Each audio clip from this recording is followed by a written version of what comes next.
لو انت شفت الريل اللي فات فانت عارف ازاي تطلع افكار محتوى للبيزنس بتاعك ما بتنتهيش. والمفروض ان انت مستني الريل ده علشان تعرف ازاي تخلي المحتوى بتاعك مختلف عن اللي انت جمعته، مختلف عن اللي موجود في السوق، مختلف عن المنافسين. ببساطة هقولك ان انت لازم تلعبها بذكاء شوية، وهي ان انت بقى عندك مخزن من المحتوى انت مسيفه في اي حتة على السوشيال ميديا او في اي مكان.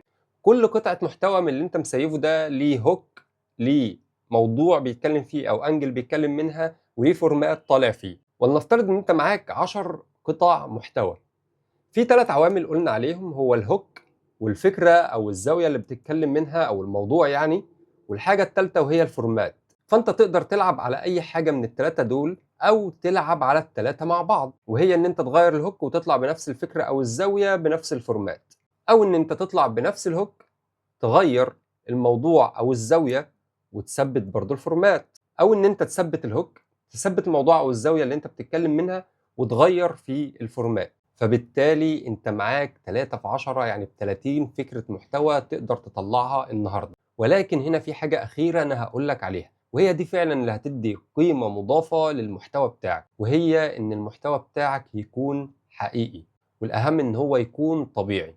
ما تاخدش الفكره من السوشيال ميديا وتروح تطبّقها بنفس الريتم، بنفس الكلام، بنفس الطريقة، وتنسى طبيعتك وأسلوبك في الكلام والقصة بتاعتك والemotions اللي أنت بتقدر توصّلها للناس من خلال المحتوى بتاعك. خُد أفكار من السوق وخُد مواضيع تتكلم عنها، ولكن حافظ على إن أنت تكون حقيقي.